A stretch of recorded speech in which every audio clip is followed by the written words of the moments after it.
All right, I have some deck lists coming to you guys from the Puerto Rican Regional this past weekend, and I am going to say that it was a pretty interesting event. So we have Subterror, we have Guard Dragon Crusadia to cover in this video, and we have a little bit of love for our boy Thunder. So Danger Thunder's been running around rampant for probably this whole format. Most of you guys know that this has kind of been the big threat deck that is kind of presenting itself in a way to kind of punish the format. And, oh man, this deck has so many evolutions going on. So anyway, we'll start things off here. 3 Battery Man Solar, 1 Black Dragon Collapse Serpent, 2 copies of Lavenir, of course, 1 copy of Chupacabra, 1 copy of Mothman, triple copies of Nessie. We have triple copies of Jackalope. We have triple copies of Tsuchinoko, 1 copy of Diabolsis, Lord of the Lair. We have triple copies of Destrudo, 1 copy of Eclipse Wyvern, 1 copy of Mare, triple copies of Phantom Skyblaster, and triple copies of Thunder Dragon with triple copies of Dragon Dark, 2 copies of Dragon Hawk, 2 copies of Dragon Roar, triple copies of Wyvern Buster, and triple copies of Sekka's Light. Down here in the extra deck, we have 2 copies of Saruja, 1 copy of Link Spider, 1 Unicorn, 1 Phoenix, 1 LP, 1 Agrapane, 1 copy of Borreload, 1 copy of Zombie Stein, 1 Yazi, 1 Hot Red Dragon Archfiend, 1 Boral Savage, and triple copies of Thunder Dragon Colossus. I don't have the side deck at this time that wasn't provided to me, so something for that. Also, a really fun fact, this variant of Thunder Dragons hurts by getting cherried, because, you know, you take out your opponent's Thunder Dragon Colossus, and they can't do anything about it. So, it's a really interesting situation that we find ourselves in this format right now, because, you know, once again, hey, like, what are you supposed to do when you lose all your main targets? Outside of that, this deck really does take full advantage of Agrapane bringing out this deck sets up some of the craziest boards in the current format, and I'm honestly scared to kind of see how this deck will evolve in the future. If not, if this isn't already the pinnacle for things. I mean, had Mare been able to, you know, fully exist in this format, we might have seen some other interesting problems. So, interesting to note that. But this is 8th place. Moving along, we have 7th place Subterror. Now, this deck is a little bit more standardized for my taste. I'm definitely really liking the fact that he was playing Summon Limit in the main deck. I think a lot of people have kind of forgotten that this card actually exists. But the fact that you can flip this against Salamangreat and just go to Punish Central, it is beautiful. Also, the fact that it specifically states 2 summons per turn, that does include their normal. So bear that in mind. But yes, we have a lot more potential coming out of the format now with Subterror. And I do think that this was probably one of the more, I guess, teched out builds is the way to go about this. So we have triple copies of Ash Blossom in the Joyous Spring, 2 copies of Effect Veiler, 1 copy of Blue Mastrix, triple copies of Fiendus, of course, best negate that the deck has. We have triple copies of Guru, and of course, there's the 2 Nemesis Archers that I've come to know and love.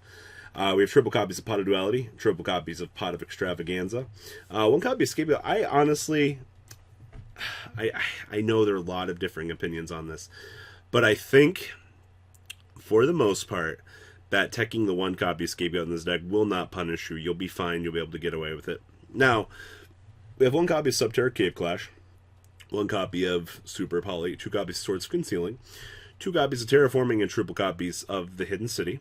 And then we have a Judgment package, 1 Judgment, triple strike, 1 Warning, and then 2 copies of Final Battle, 2 copies of Summon Limit, and 2 copies of There Can Only Be One. The extra deck, we have 1 copy of Update Jammer, 1 copy of Mrs. Radiant, 1 Link Karibo, 2 Link Spideys, 1 Phoenix, 1 Boral Sword, 1 Boral Load, 1 copy of Gaga Cowboy, 1 Exciton Knight, 1 Abyss Dweller, and then we have 1 Starving Venom, 1 Dragostopalia, 1 Mud Dragon, and 1 5-headed dragon, actually. And then side deck we have triple Prankatops, 1 Droll, 2 Kumamungus, 2 Sphere Mode, triple copies of Called by the Grave, triple Heavy Storm Duster, and 1 copy of Imperial. Nothing too crazy to kind of see on this list, but the main decking of the Summon Limit definitely puts this deck in a better position, and at least in my mind, for things I would want to test. Now, we actually have a third place list. Now, under the same premise here, we are playing the 2 Summon Limit in the main deck to slow down the opponent's game state so that we don't have to kind of worry about things that they're doing. Also, as you can see, well, we also don't have a side deck, unfortunately. It wasn't provided to me once again for this list. But he's chosen to not go down the super official, I guess, package here. Okay, so if he's resolving any kind of super poly or anything like that, like, he'll be in such a good position just because this man has packed up this extra deck like it's his job. And I actually really like that about this build. So, moving on to the deck. So we have triple copies of Ash Blossom, 2 copies of Ghost Ogre. Ogre is a better hand trap than I think people give it credit for this format. I know it gets a lot of hate, and that's unfortunate, but the card is very good. We have 1 copy of Mastrix once again, triple copies of Fiendus, triple copies of Guru Man, and 1 copy of Nemesis Archer. The debate on if you should be playing multiple copies of Nemesis Archer, I get it, it's there, but man, I just like 2 copies in my deck. We have triple copies of Duality, triple copies of Pot of Extravaganza. There's that 1 Super Poly. We have 2 copies of Terraforming and triple copies of Hidden City. I do notice that he's not playing Scapegoat, and I don't want to condemn him for not having that. I think he's fine getting away with it, not needing it. It's not having the Cave Clash, though, is interesting. We have 2 copies of Gozen Match, 2 copies of Impermanence, 1 Judgment, 2 Strike, 1 Warning, triple copies of Final Battle, 2 copies of Summon Limit, and triple copies of There Can Only Be One. Honestly, I think that this is probably the better build of the 2. I just want to see more Cave Clash in the deck. You guys know what I mean? Super Poly targets, 1 Trickstar Band Sweet Guitar. You can actually resolve this, right, with Super Poly. 1 Titan, 1 copy of Starving Venom, triple Violet Chimera, triple copies of Dragostapalia, 1 Mud Dragon, 2 copies of Duplexer Chimera, 1 Cyber Twin Dragon, and 1 Chimera Tech Mega Fortress. Wrapping this up.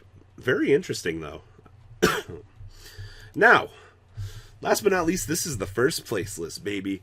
This is interesting. So this is Guard Dragon Crusadia with just maximum power, per se. So we have 2 copies of Dragon Collapse Serpent, triple copies of Arborea, triple copies of Draco, triple copies of Leonis, triple copies of Maximus, triple copies of Reclusia, 2 copies of Destrudo, 1 Doggo Man, 1 copy of Gamma-Seal, 1 copy of Kumamungus, 1 copy of Red Eyes Darkness Metal Dragon, triple copies of Rescue Cat, 1 copy of Supreme King Darkworm.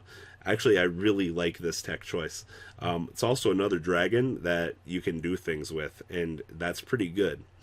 We have 1 copy of Gate Zero, 1 copy of Lightning Strike Kaiju, and 1 copy of Wyvern Buster. Down here in the spells, we have triple Call by the Grave, 2 copies of Dragon Shrine, 1 Foolish Barrel, 1 Interrupted Kaiju, triple Waterfront, 1 Monster Reborn, triple copies of Twin Twisters, 2 copies of World Legacy Guard Dragon, 1 copy of Succession, and triple copies of Impermanence. Now, as is tradition with this deck, you do need to be playing the Dragon Extra deck. So, we have 1 copy of Triple Burst, 2 copies of Saruja, 1 copy of Pisty, and 1 copy of Elpe, 1 copy of Agrippine, 1 copy of Spatha. If anything happens to Spatha's move effect, you kind of just cry yourself to sleep, actually.